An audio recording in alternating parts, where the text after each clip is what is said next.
T-Funk TV and subscribe.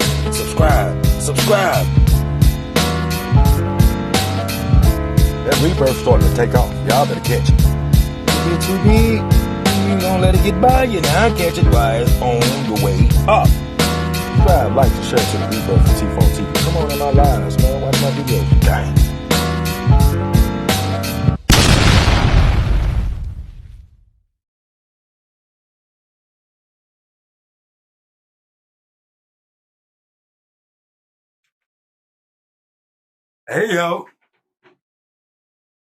Hey yo. Hey mother Gizzle. Back to the rebirth of T-Funk television. Y'all know this Mr. Drink something, smoke something himself, so come on in here and drink something. Yeah, come on in here and drink something with him. Smoke something with you, boy. And then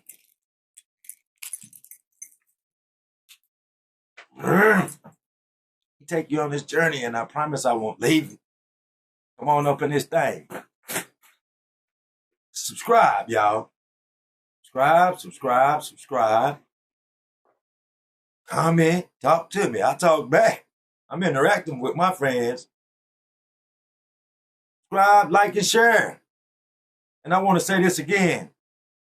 To all my almost 4,000 fans that was on that journey with me on T-Funk TV before my channel, you know, the situation happened. Find me. Come on over to this rebirth. New stories, innovative, all of them make no cap. So come on over here to the rebirth. But yeah, y'all, let's go. Let's go. Let me take you on this journey. So y'all, this right here, this happened at Salisbury High Rise, y'all. My first time going to prison back in the day. It was in the 90s. Like I said, I went from 99, I switched over to 2000 in prison. So my first time in processing, I stayed there for a long time, almost 2 months. And when you at Salisbury High Rise, bro, you in there with people that's their assigned camp. Like the processing part is there, but that's their assigned camp. They ain't going nowhere. They might got a life sentence, 40, 50 years, 20, all that. So them boys is in the close custody, and that's kind of like close custody still, but you know, it's medium and close kind of all together. You processing in medium, but the people there isn't close. Because you get 2 phone calls a month. And they had all close custody rules. We had to abide by close custody rules while you process. So when I shipped in,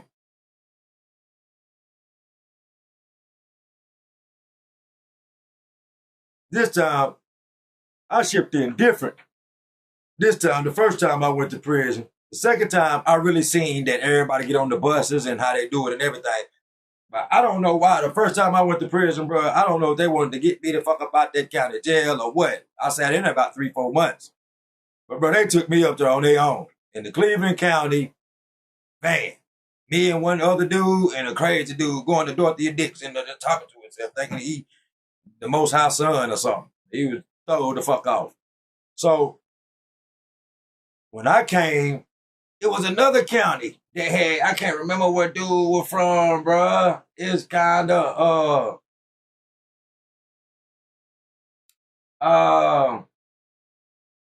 Monroe, Pineville, somewhere over close to Charlotte, man. It was kind of close to Gastonia in Charlotte, but it was somewhere over, you know, over in there. And he was Mexican, bruh.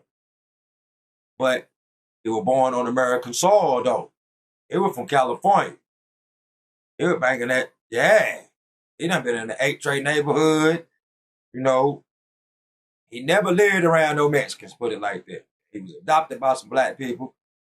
And that man, you can't tell him that he ain't no Negro. And he didn't like you calling him MIGO. When me and him first met, that's the first thing he said. Hey, nah, bro. Don't call me MIGO, call me Negro. So Yeah, you're part of them 12 tribes anyway. You know, for y'all that know what I'm talking about. So yeah, y'all, when me and him met, well, we just clicked. That's what I used to call him, Lil Migo. Lil Migo. Lil L.A. Migo. I used to call him all kind of little stuff. That was my boy. So I knew me and him probably wasn't going to be around each other that long. But this was both our first times. He done been to prison in California. This is his first time going to prison down here in North Carolina. It's my first time. So they put us in the same dorm. We right there together and everything. So I knew me and him was going to have to separate because this only momentarily. This just, we call it processing. Y'all other people in other areas, y'all call it diagnostic, shipping and receiving, a lot of different things. But we call it processing in North Carolina. So me and Cuz hit the pumpkin patch in Salisbury High Rise. That's the processing part. They call it that because at the time, while we was there, we was in orange jumpsuits, and you can tell the difference between us. We looked more like we was still in jail than the regular inmates there. Now they done switched it up. Everybody got all browns and an orange patch on your back. Because the second time I went, yeah, they had switched it up. But this right here, y'all. If y'all know about North Carolina, or you done talk to somebody about North Carolina, this is legendary. Salisbury High Rise, the pumpkin patch. They call it the pumpkin patch because everybody in processing had orange jumpsuits on back then. So that's what gave it the pumpkin patch. So me and him was in the pumpkin patch together. But all y'all in there together now, you in there with the dudes that's doing 20 and 30 and shit. They just up in the big high rise. Y'all back there in J208. It's a prison, it's dorm settings, but they in a big old high rise that go straight up. All y'all in this big motherfucker together now. It's huge now. But at the same time, you would leave J208 and go up in the building. Back then, they would dress you out. Some people get to stay there, go up in J208, but they switched it out. Now, you go up in the building and ship out through the pumpkin patch now. It's all changed up now, y'all. Because when I first went there, when I first hit the processing camp my first time, y'all, we could walk down the line and see how much food we getting. We could see what we getting put on there and everything. My second time going back, they had a dude sitting at the top of the thing, the food slot thing, what you go down the line, it was covered up. And all he doing is pushing trays. And you go to the end and get the next one. Go to the end and get the next one. Go to the end and get the next one. Oh, nah. Go to the end and get the next one. So Salisbury had switched up I went in 99. I mean, the end of 98, got out 2000. Went back 10 years later, and that shit was totally different. So yeah. So me and Lil Migo, from day one, when we pulled up, both of us process. When we pulled up, both of us get our first little things done. We did all that together. So me and Lil Migo, we there together.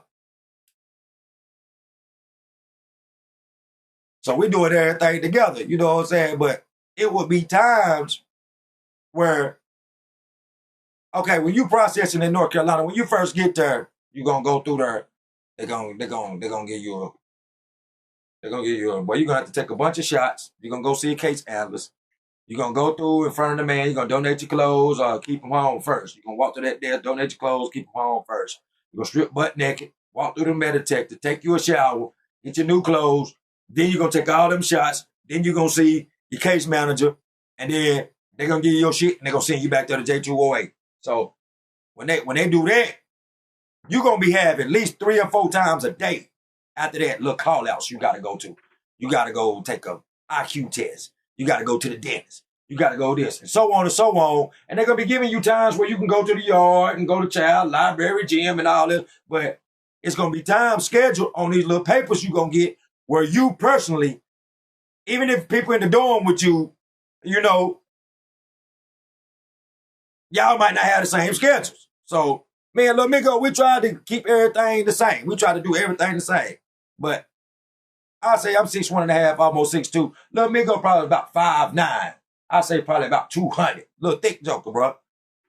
So, Migo afro. He had to start locking them up. It was like free fall. He said he started out with an afro. Then you could tell where he just done started free falling and just letting it just get. His dreads was some of them thick, some of them big, everywhere. They were just dangling everywhere. Because dude really Mexican and black. His daddy was black. His mama was Mexican.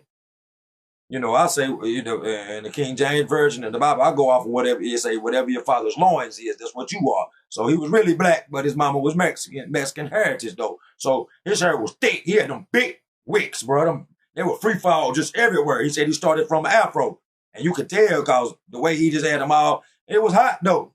So, cuz, you could tell cuz wasn't no joke, but he just looked more like us. But you can see the Mexican in him too. So his people disowned him. They wasn't even really fool with him. They wasn't even really fool with cuz because he ain't want to fool with them.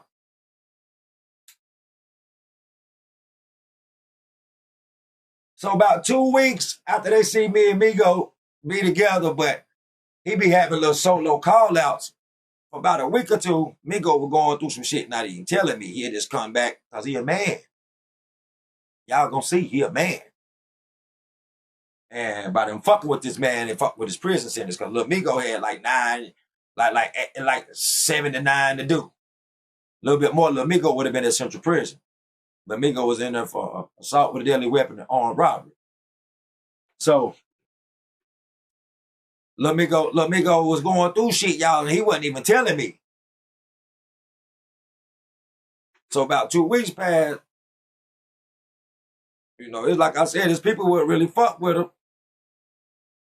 So when you in prison and you got the drugs and shit, it don't matter about you being racist or none of that shit. So his folks were having the drugs, so the white bald head dudes and the different little North Carolina little fucked up gangs they got in there, they were dealing back and forth with them. So since they wouldn't fuck with them, that mean you just on your own out there if we don't pick up your slack.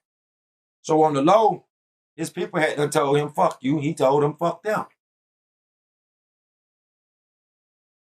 Because you can see his Mexican side on him a lot. You can see his, outside, but you can see his Mexican side a lot. And in his voice.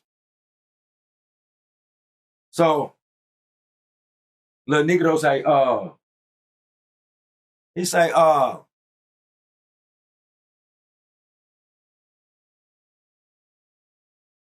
after later on, when he breaking stuff down to me, he tell me how it went, man. He say, one day, when we was out there on the basketball court, he got a call out. This when it first started. And we ain't know nothing about it. He walking by himself, just a big prison. And his blind sides and shit. So he walking out to his call out or whatever. I don't know what call out it was. He was just telling me, he was like, he seen a group of Mexicans or whatever. And they were taunting him or whatever, a little shit that they know in Spanish and saying little shit. Said, they were calling him half-breed and this, that, the third, because he had done told people, he was letting people know his daddy was black, early when he first got there, It traveled fast. So they calling that man half-breed and saying little stuff like that to him. So he talking shit back to him, saying they soft, they won't do nothing to him and everything. So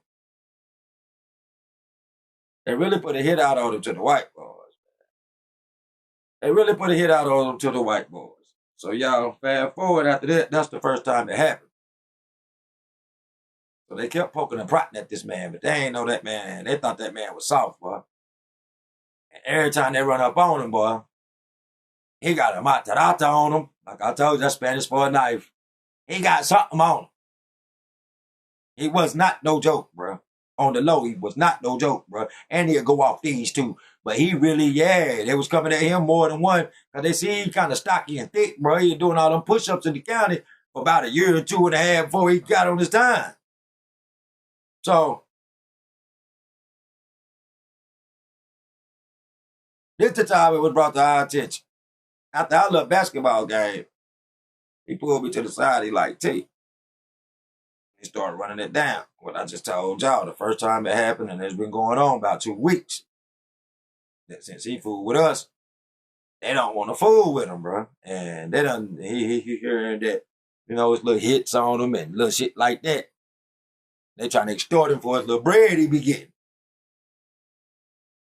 And he ain't going for none of that shit. But straight up, cuz, he told me straight up, cuz, look, bro, I know you got a little bit of time to do, but it ain't as much as mine. You're like, look, man, you don't meet cool people like, he talking about me. He said, you don't meet cool people like you, bro. But every blue moon when you in prison, bro, I done did a bunch of time, bro, in LA and down here. You're like, you don't meet cool people like you and really bond with a person like how many you have. You're like, so, bro, I'm gonna show you I really care about you, bro. Just like, cause I ain't told him, bro, you after he was telling me that, bro, you want us to ride with you. Y'all, this when I'm first getting there, this when the 8 tray is young. Like, I'm really young. I'm really ready to ride and crash with this nigga, bro. Because you know what I'm saying? Not really knowing what the consequences will be later. Because when you're in processing, they stop your processing and all that, bro. You gotta, man, it's gonna prolong you from getting to your regular count. A lot of that shit, bro, when you're in processing with.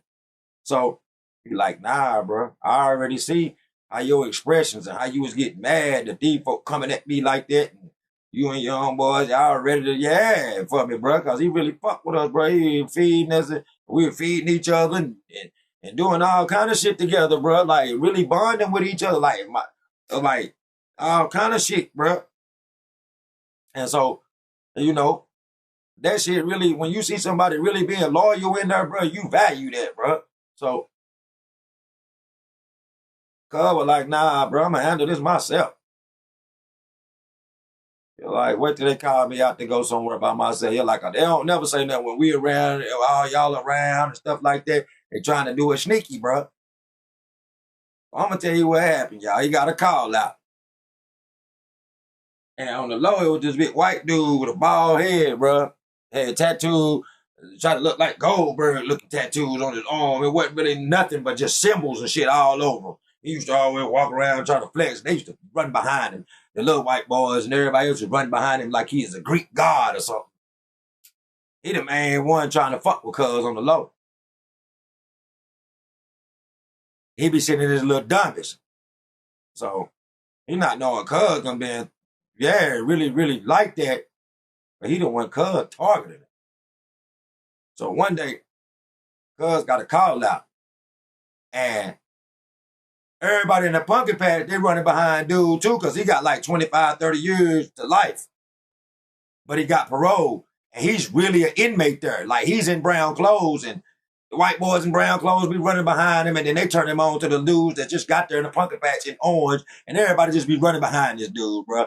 I think they got their own little Aryan gang or whatever you want to call it, skinhead, with all them head, bald head. I don't know. There ain't no factor in North Carolina. I don't know. Cause they don't be, if they got a gang, they don't be broadcasting it like that. Put it to you like that. And that's no disrespect to nobody. But anyway, little Migo, little Negro, any way you want to call him, right? Hey, little Migo done got a call out.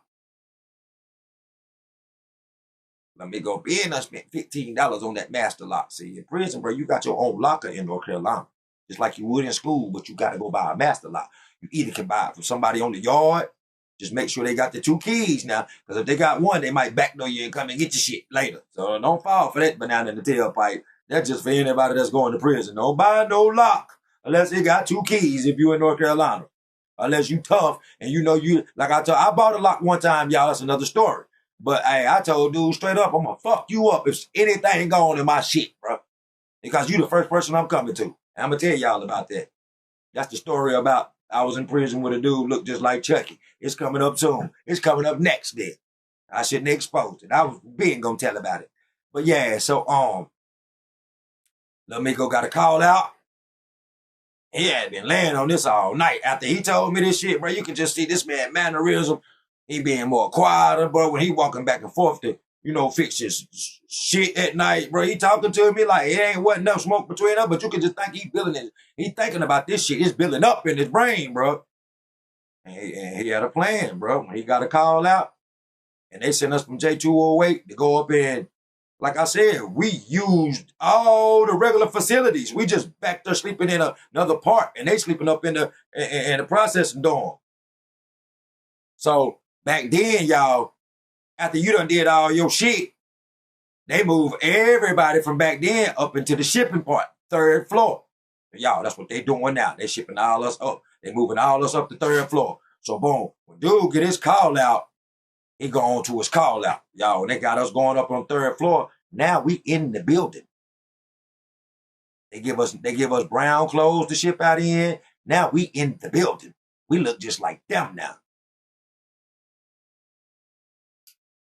First day we in there, y'all. I'm up there fixing my shit. And you know, you just hear the code go. Then and people know that I've been in prison. That's all you hear. And keys. And keys. That's all you hear. That. And them keys dangling. Look. Them keys be. That's all you hear, y'all. That's all you hear. Wide open, y'all. It's on the north side. One who got her head busted on the north side. So look, tell y'all what happened. As soon as Cuz went and got his call out, and he found out we were shipping up there in the building with them, he already done took his lock in the sock, because we done moved out of that dorm. So we finna move, and you got to take all your shit and put it into your new locker. You got single little cells you go in. Bro, he done wrapped his lock and all the stuff up with his stuff, and came in there. Me and him wasn't in the same dorm. He was in the one right beside me. He went in there and shut his shit down, but he already had a lock, y'all. And he done bought off of somebody. Bought one out of the store, so they got record of this one. When you bought one off of somebody for a little nothing. Well, they seen the regular one. He had the Udden. And y'all, he didn't put it inside the lock. That's old school way. That'll work too. But he took it, and where you clamp it in, you stuck the lock through there. And you got 2 parts. You tied and put a daggum knot in that bit. And you take a nut, wrap it around your arm where it won't come loose and won't tie. I mean, where it won't break and won't come loose. Man, Cuz was in his dorm a few minutes, dropped his shit down. He knew what he was gonna do. He meant business.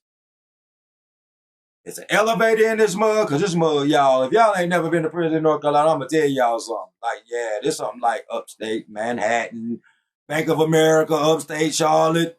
Bro, this shit go way up in the air, this prison do. Like I said, J208 is one level. It's in the back. But the high rise is called the high rise for a reason. It's 6 floors, and that bitch go way up in the air. When you look out the window, people look like ants. Just put it like that. I done been here twice. I know. So look, we on the 3rd floor, shipping floor. It's a floor for the whole 6 floors, something else, population. 1st, 2nd, and 3rd. I mean, 1st and 2nd is population. 1st is population, 2nd is population, 3rd is shipping. That was us. 4th is population. 5th is population. 6th is the whole. Something like that, y'all. Man, I found out what that dude was, bro. The head dude. And just so happened, when he walked up on him, dude's outside in the front talking to a guard. The big bald-headed white dude. He out there talking to a guard. Cuz ran up on him. No words said. Pulled that thing out. That's when I heard the code, y'all. Wop, babaloo, bopala, bam, boom. Put that little Richard on his ass, y'all. Beat him every which way but loose. After about it must have took him a minute, from what I heard about, from everybody who witnessed it and saw it and how it got back to me. Dude was so shook, and it must have shocked his ass so bad that Cub ran up on him while the guard there and started wop, babaloo, bopping his ass. And it took him a minute, but they said after about that 4th or 5th hit, he shot off like a goddamn hyena, bro. And they say Cub running behind him. Pop, pop, pop, pop. Chunks just popping out. But that tomato paste shooting everywhere. Pop, pop, pulling plug. Because, y'all, he hitting him with the real lock, y'all. Cub got a bald head. He hitting him all in his back, in the head, everywhere. Bro, at the end, bro, Cub had hit him like 20-something times, bro. And them folk, that man called that code, and they ran in there and tackled him. Put Cuz in the hole. Cuz stopped his processing and everything. Took him a minute before he got out. It probably took him about a minute, y'all, to get to his regular count. He came straight to prison, went straight to the hole for probably about a year or 2, y'all. Because I know he went straight to close custody. He left medium custody. And for that assault, that's a class A write-up. He shot straight to close custody. So when he got out of prison, got out of the hole, probably about a year, maybe 2 years later, he went straight to close custody. He never got to see medium like he was going to. He was about to till he did that. And y'all, I went to prison again. I ain't never seen him. I ain't seen that man since. I bonded with that man almost 2 months, man. And that shit happened so much, because like I said, you will meet really some good people in there, bro, that you really bond and you never see them again. Like, they don't know if you're alive, you don't know if they're alive. Y'all, I just ran into a dude that was in prison with me from Hope Correctional, from Fayetteville. Been thinking about the man a lot, y'all. Ran into him up here. Just walked in the food line one day and here you go. Boom. This man he from hours away from here. I did time with him a long time ago. My second bid at Hope Correctional.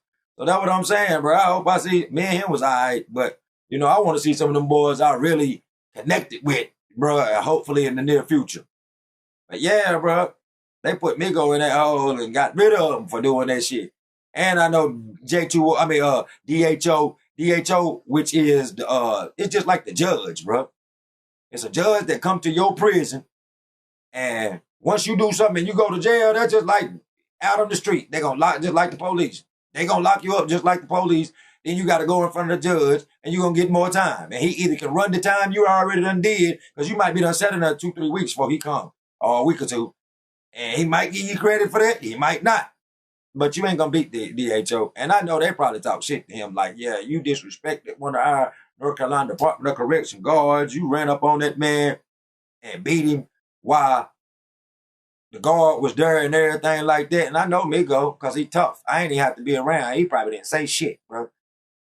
He probably never let them know they were trying to extort him, that his homeboys and them were talking about jumping on him, that they were talking about beating him up and doing all this shit. If he don't pay them and all this shit, that's why he went ahead and crashed out, because they were trying to jump on him if he didn't pay them. And MIGO had that bread in there, believe that. He came in there straight, mouth full of gold with little diamonds in it and shit. Perms, y'all. I'm talking about, man, the dude, you could tell he had that bread, bro. He had that bread. Like he told me, he wasn't in there for robbing nobody. Somebody was trying to rob him, and he took his shit back after he fired their ass up. He got the armed robbery charge, though. That's how it be. He paid a lot of money because he's supposed to be in prison. Supposed to got way more time than that.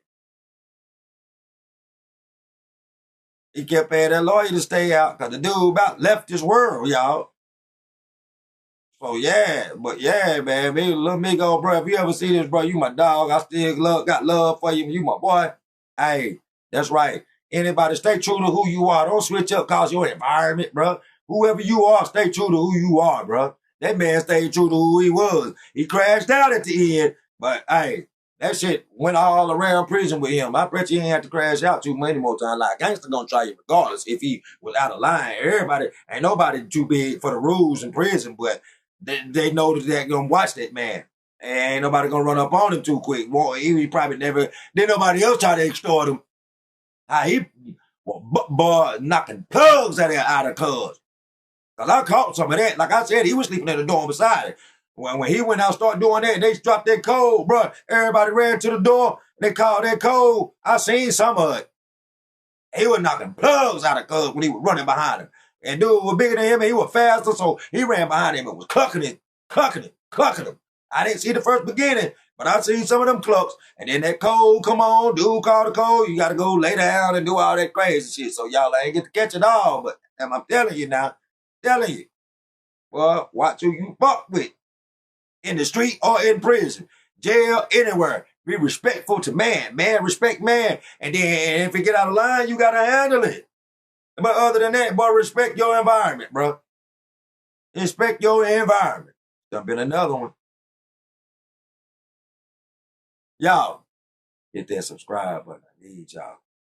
Peace and love to all my T-Funk fans, all my Rebirth T-Funk fans. It's all one, y'all. Peace and love to y'all, man. So I subscribe and watching my shit from the beginning to the end, bro. Got nothing but love for y'all. All y'all T-Funk fans on my other channel, get your ass over here to the Rebirth and subscribe. Gang. Y'all see what time it is. It's a beautiful world out here. Gang.